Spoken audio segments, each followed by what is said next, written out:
Hello, bienvenue dans ce nouvel épisode de J'ai peur donc j'y vais, le podcast qui vous aide à créer la vie qui vous ressemble et à gagner en sérénité. Je suis Steph Blue Lips, je suis coach et j'accompagne celles et ceux qui veulent s'épanouir dans tous les domaines de leur vie. Grâce à des accompagnements individuels et personnalisés, j'offre à mes clients un soutien, des outils et des stratégies efficaces pour atteindre leurs objectifs et créer un changement durable dans leur vie. Chaque semaine dans ce podcast, je vous partage des conseils, des outils et des expériences pour vous aider vous aussi à donner un nouvel élan à votre vie.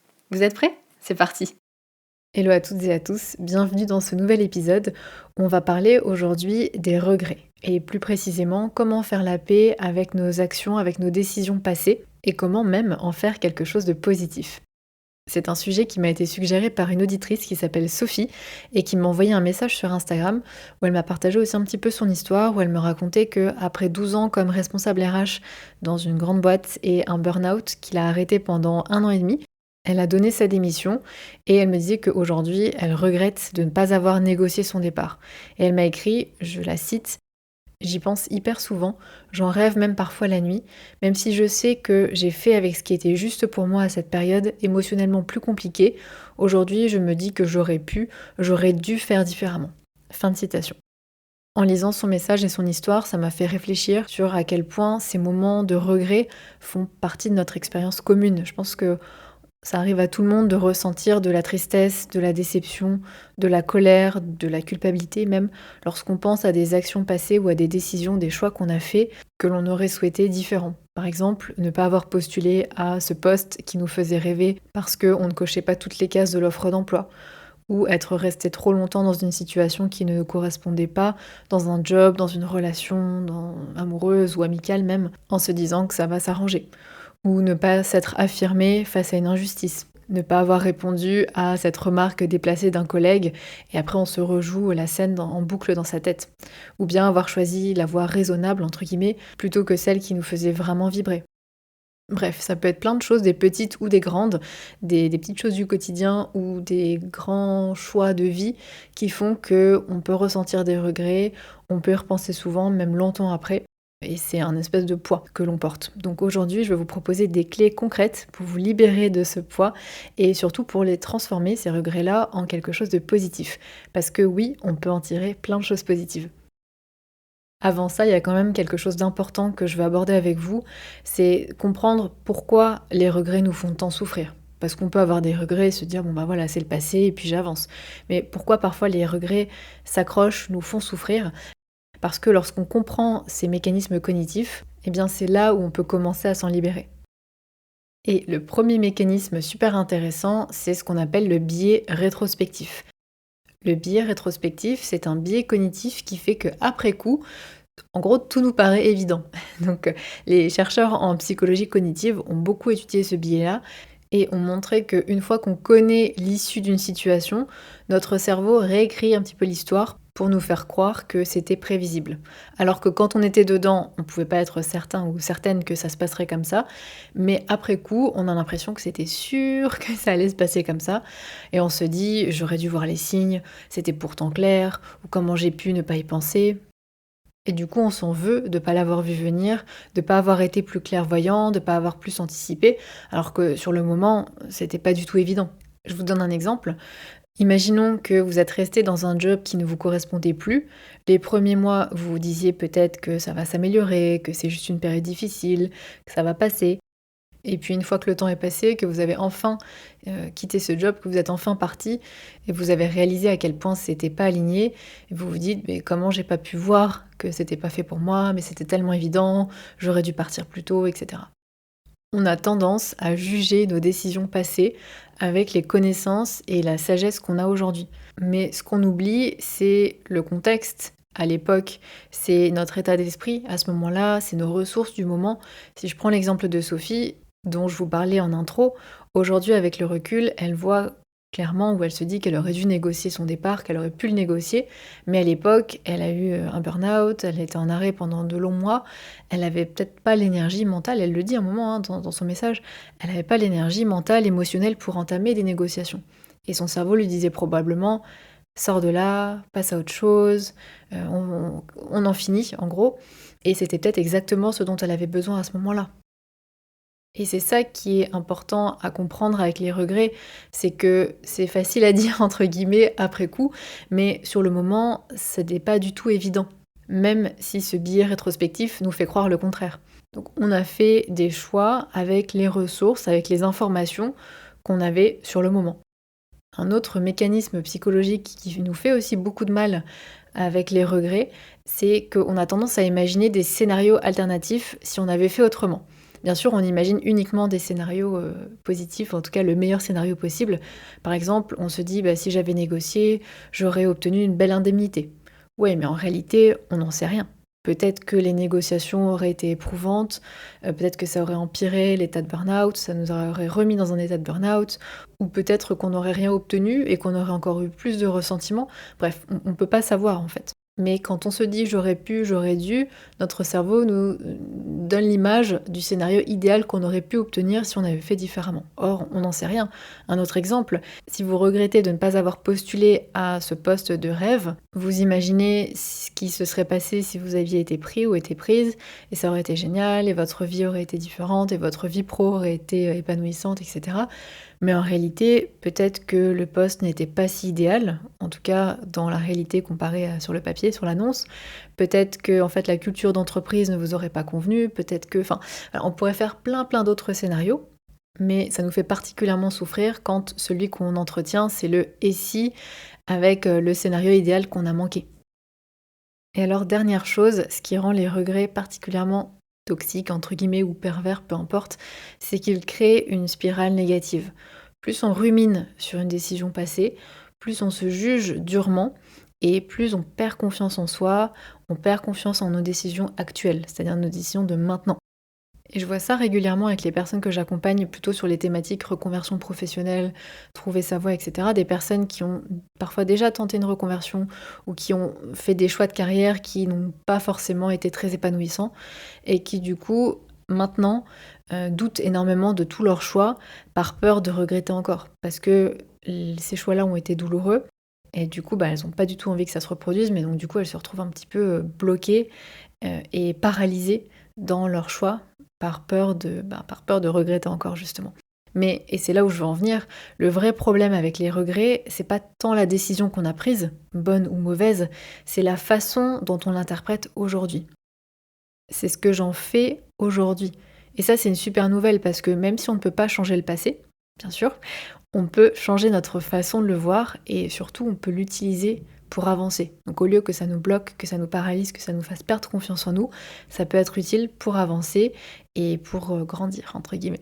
En tout cas, c'est vraiment ma philosophie, si je peux dire ça comme ça. Je pense vraiment qu'on peut transformer nos regrets en quelque chose de positif. Ils peuvent vraiment être un moteur de changement. Et en réalité, nos regrets, c'est comme des petits signaux envoyés par notre cerveau qui nous montrent ce qui compte vraiment pour nous.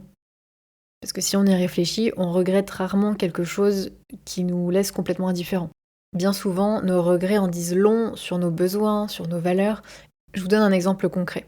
Imaginons que vous regrettez de ne pas avoir osé partir en VIE à l'étranger quand vous en aviez l'opportunité. Alors un VIE, si vous n'êtes pas familier ou familière avec l'acronyme, c'est un volontariat international en entreprise et c'est une super opportunité d'aller travailler 1 an ou 2 à l'étranger en étant sûr d'avoir un job dans une boîte, et c'est souvent en français d'ailleurs, et c'est ouvert aux personnes, je crois, si c'est toujours le cas, à mon époque c'était comme ça, à vérifier, mais à l'époque c'était jusqu'à 28 ans.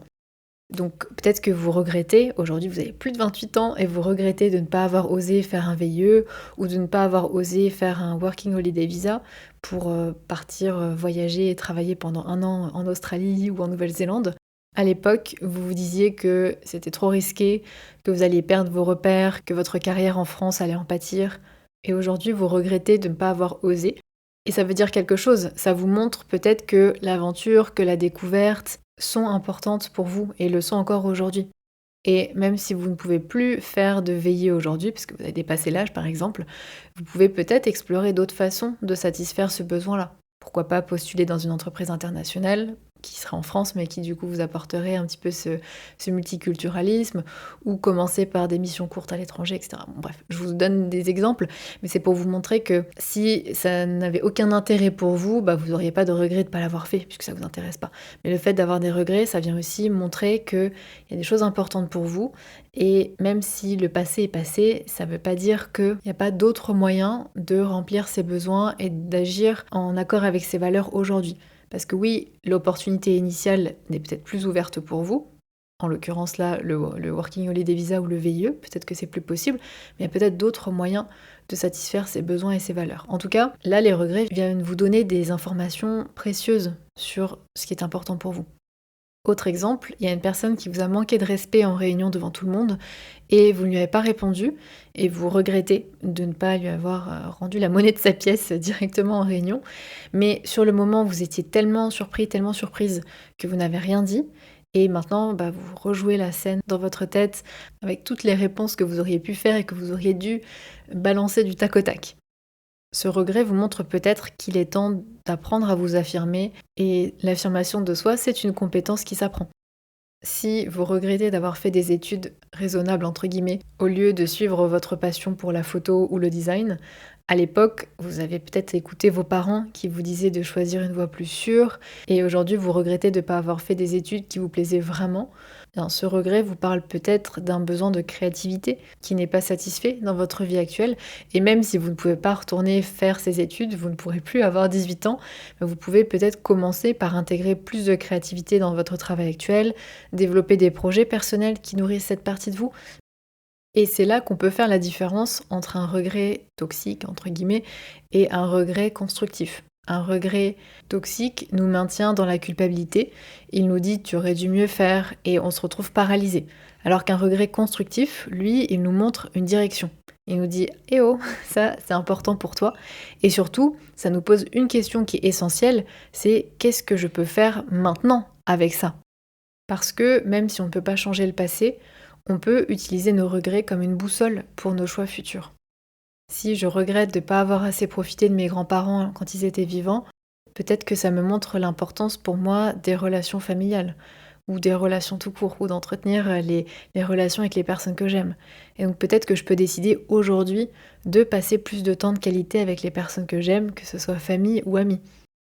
Si je regrette d'être restée trop longtemps dans un job qui me rendait malheureuse, c'est peut-être le signal pour apprendre à mieux écouter mes besoins et à oser bouger quand quelque chose ne me correspond plus la prochaine fois, dans ma prochaine expérience professionnelle.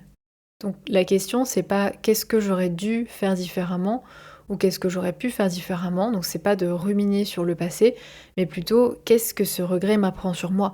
Comment je peux utiliser cet apprentissage pour faire des choix plus alignés maintenant, aujourd'hui. Ceci étant dit, je vais vous partager 5 clés pour faire la paix avec vos décisions passées et pour vous libérer du poids des regrets. Et surtout, très important, pour les transformer en quelque chose de constructif pour la suite. La première chose, et c'est peut-être la plus importante, c'est d'accepter que ces regrets existent.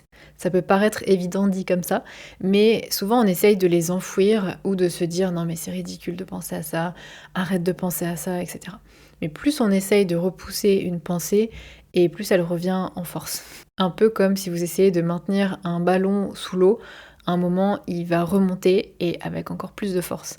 Donc ce que je vous propose là, c'est une approche différente. Au lieu de repousser vos regrets, d'essayer de plus y penser, de vous dire que c'est ridicule, etc., on va les accueillir. Pas pour s'y complaire, pas pour les entretenir et les amplifier, mais pour vraiment comprendre ce qu'ils essayent de nous dire et les transformer.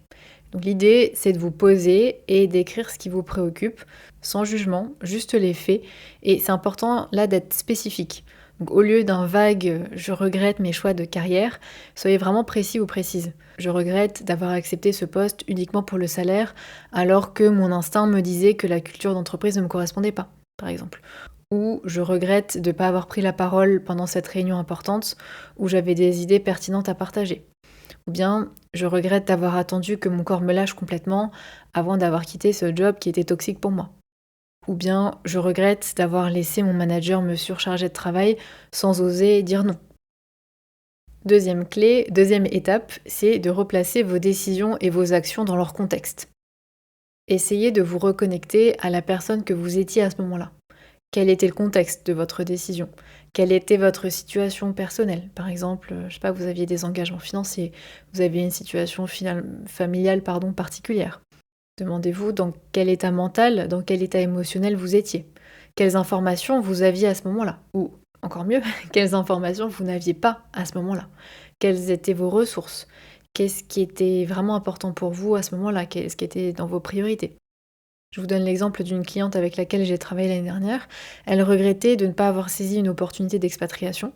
Et en fait, en regardant le contexte, elle était dans une période de grosse fatigue, elle avait accumulé beaucoup de fatigue, elle venait tout juste de se mettre en couple avec quelqu'un, et l'entreprise lui donnait que très peu de temps pour se décider. Donc voilà, un peu dans la panique, elle a dit non parce que voilà, ça faisait trop de changements d'un coup. Et voilà, ça c'était le contexte à l'époque. Et ça, elle l'oubliait quand elle était en train de se juger aujourd'hui de cette opportunité qu'elle a manquée. Et en plus, elle était plus en couple avec cette personne. Donc elle avait un peu l'impression d'avoir dit non pour rien. Bref, le truc c'est qu'à l'époque, c'était ça son contexte, c'était ça son état d'esprit, c'était ça son état émotionnel, etc. Et donc c'est important d'y revenir. Parce qu'en faisant ça, souvent, on réalise deux choses. La première, c'est que notre décision était beaucoup plus complexe qu'elle n'y paraît avec le recul. On avait des contraintes, on avait des peurs légitimes, hein, on avait des priorités qui étaient peut-être différentes. Et deuxièmement, on a souvent fait le meilleur choix possible avec ce qu'on avait à ce moment-là. C'est peut-être pas le meilleur choix possible dans l'absolu, mais c'était le meilleur choix pour nous à ce moment-là, avec ce qu'on savait, avec les ressources qu'on avait, avec notre compréhension de la situation à cet instant-là. Troisième clé, et je vous ai un peu beaucoup teasé du coup cette clé-là, c'est de transformer votre regret ou vos regrets en apprentissage. Donc cette étape, elle est vraiment cruciale parce qu'elle permet de passer du mode reproche, regret au mode croissance et au mode, d'en faire quelque chose vraiment de positif. Donc quelques questions à vous poser, ça peut être par exemple, qu'est-ce que ces regrets me disent sur mes valeurs, sur mes besoins, sur mes limites? Par exemple, si vous avez crié sur votre enfant ou si vous avez crié sur votre partenaire et que vous regrettez d'avoir crié, ça veut peut-être dire que vous valorisez la communication calme et la résolution de problèmes. Si vous regrettez d'avoir quitté un poste sur un coup de tête, c'est peut-être le signe que vous avez besoin d'apprendre à mieux gérer vos émotions dans les moments de stress. Ou si vous regrettez de ne pas avoir défendu une collègue face à des remarques sexistes, ce regret vous parle peut-être de vos valeurs de justice, de solidarité, ça vous montre quelque chose qui est vraiment important pour vous. Si vous regrettez d'avoir accepté trop de responsabilités par peur de décevoir votre manager ou votre équipe, votre chef, etc., ce regret vous montre peut-être qu'il est temps d'apprendre à poser vos limites, à dire non, à cultiver votre estime de vous et à moins dépendre de la validation extérieure, du regard des autres. Autre question que vous pouvez vous poser pour en tirer des leçons de cette expérience, c'est quel enseignement, justement, vous pouvez tirer de cette situation? Ou bien, qu'est-ce que vous ferez différemment si une situation similaire se présente? Le fait de faire cette analyse va vous aider à transformer ce regret en une source d'auto-amélioration. Je sais pas comment le dire autrement, mais voilà, une source de croissance, de grandir, d'être plus proche de vous, de vos besoins, de vos valeurs, et de faire mieux la prochaine fois. Mais pour ça, la quatrième étape, la quatrième clé est indispensable et c'est de transformer ce regret et ces apprentissages surtout en actions concrètes. C'est là que tout prend son sens. Et je vous propose 3 façons d'agir concrètement. La première, c'est si c'est possible de corriger, donc corriger ce qui peut encore l'être. Par exemple, avoir cette conversation difficile mais nécessaire avec votre manager sur votre charge de travail. Ou bien revenir sur un oui que vous avez donné alors que vous auriez préféré, finalement après coup, en y réfléchissant, vous auriez préféré dire non. Bah, revenir sur ce oui et dire que vous avez changé d'avis. Ou bien reprendre contact avec quelqu'un que vous avez perdu de vue et que vous regrettez de ne plus avoir dans votre vie, ou à qui vous regrettez de ne pas avoir donné de nouvelles. Ou bien envoyer enfin cette candidature spontanée à l'entreprise de vos rêves. Il n'est jamais trop tard. Deuxième option, c'est de peut-être développer les compétences qui vous ont manqué. Parce que souvent, quand on regrette de ne pas avoir fait quelque chose ou pas avoir su faire quelque chose, comme négocier une augmentation, ou s'affirmer, ou gérer un conflit, ben, souvent c'est qu'on n'avait pas les outils, on n'avait pas les compétences, ou même l'expérience pour le faire. Et ça, c'est une très bonne nouvelle, puisque les compétences, ça se développe.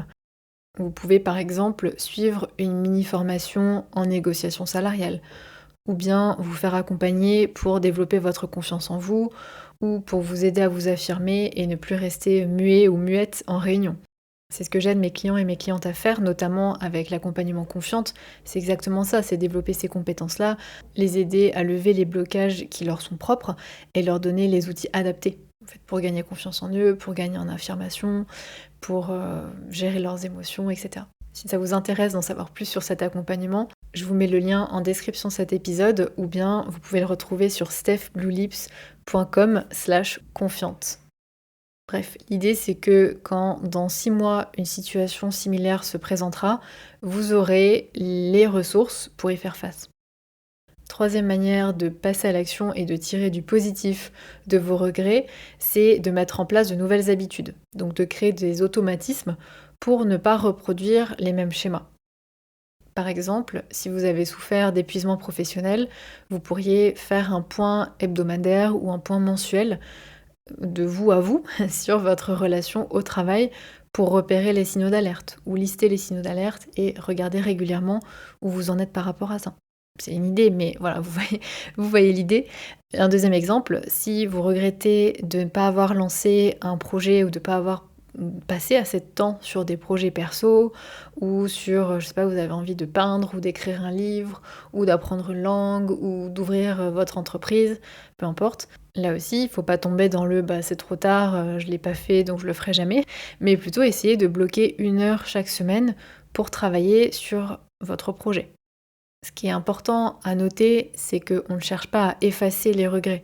Ils font partie de notre histoire et ils nous ont fait grandir. On apprend simplement à les utiliser comme des guides plutôt que les trimballer comme un grand poids enchaîné à notre cheville. Enfin, 5e et dernière clé, qui est assez essentielle mais qu'on a tendance à sous-estimer, c'est l'autocompassion. Parce que tout ce que je viens de vous partager, ça ne fonctionnera pas si vous continuez à vous flageller intérieurement. Alors oui, vous pourrez peut-être faire mieux la prochaine fois, mais le poids du regret sera toujours là. Or, on veut faire la paix avec le passé parce que le passé est passé. Et l'autocompassion, c'est pas se trouver des excuses, c'est pas minimiser nos erreurs. C'est simplement reconnaître que, comme tout être humain, on fait des choix avec ce qu'on a, avec ce qu'on est sur le moment. Et oui, parfois on se trompe et c'est normal. Je vous invite donc à faire attention à votre dialogue intérieur. Faire attention aux phrases du type j'aurais dû ou je suis nulle d'avoir laissé passer cette opportunité. Ben justement, si vous vous dites ça, vous pourriez vous dire j'ai fait ce choix avec les informations et les ressources que j'avais à ce moment-là. Et oui, cette expérience n'était pas plaisante, mais ça m'a appris quelque chose d'important pour moi et pour la suite. Ou si vous vous dites j'aurais pas dû faire telle chose, vous pouvez vous dire la prochaine fois je ferai telle chose. Essayez de regarder le maintenant et le futur. Essayez encore une fois d'en tirer quelque chose. Parce que vous autoflageller, ça ne vous aide pas à avancer. Au contraire, ça paralyse, ça auto-sabote, ça fait perdre confiance en soi. Donc essayez d'être doux et douce avec vous-même. Et je sais que c'est pas toujours évident. On arrive souvent à avoir de la compassion pour les autres, mais on se refuse bien souvent cette même bienveillance. J'ai travaillé récemment avec une cliente qui se reprochait au début de notre accompagnement d'avoir mis 3 ans à quitter un environnement qui était vraiment toxique pour elle. Elle se jugeait très durement, disons-le, et je lui avais demandé si ta meilleure amie était restée 3 ans dans la même situation, qu'est-ce que tu lui dirais? Et sa réponse instantanément, ça a été je lui dirais que c'est normal d'avoir eu peur, que partir, ça demande beaucoup de courage, et l'important c'est qu'elle ait fini par le faire. Ce discours-là, il fait du bien, il est apaisant, il est motivant, il donne envie d'avancer. S'auto-flageller, non. Vraiment pas. Donc voilà, je sais que c'est pas évident. Et d'ailleurs, je vous renvoie à l'épisode 78 du podcast sur ce sujet. Il s'appelle, si je me trompe pas, Le juge dans ta tête, comment calmer l'autocritique et retrouver la paix intérieure. Je pense que c'est une écoute très complémentaire à cet épisode. Donc n'hésitez pas à aller y jeter, j'allais dire un œil, mais non, allez y jeter une oreille. Et d'ailleurs, j'en profite aussi pour vous dire qu'il y a pas très longtemps, j'ai créé un guide des épisodes 1 à 100 et je les ai tous classés par catégorie pour que ce soit beaucoup plus facile de retrouver et de piocher dans ce dont vous avez besoin. Il est gratuit, donc si vous voulez le télécharger, je vous mets le lien dans la description de cet épisode également. Et il est aussi d'ailleurs dans les liens de mon compte sur mon compte Instagram Steph Blue Lips. Pour conclure cet épisode, je voudrais juste vous dire que les regrets font partie de la vie. Je sais que c'est désagréable, mais ça fait partie de la vie. Ça nous montre qu'on évolue, qu'on apprend, qu'on grandit, qu'il y a des choses qui sont importantes pour nous aussi, parce que si on s'en foutait de tout, on n'aurait aucun regret. Et la question, c'est pas de les éviter, c'est impossible, mais c'est de choisir ce qu'on en fait. Et on peut choisir ce que l'on fait de nos regrets. On peut rester bloqué dans le j'aurais dû, j'aurais pu, ou on peut utiliser cette énergie pour faire des choix plus alignés à partir d'aujourd'hui. Il y a ce proverbe que j'adore, que vous connaissez sans doute, qui est le meilleur moment pour planter un arbre était il y a 20 ans, le deuxième meilleur moment, c'est maintenant. Sur cette petite citation, je vous laisse. J'espère que vous avez apprécié cet épisode. Si c'est le cas, n'hésitez pas à le partager autour de vous, à lui laisser des étoiles sur Spotify ou Apple Podcasts. Et moi, je vous retrouve dans 2 semaines pour un nouvel épisode. Ciao!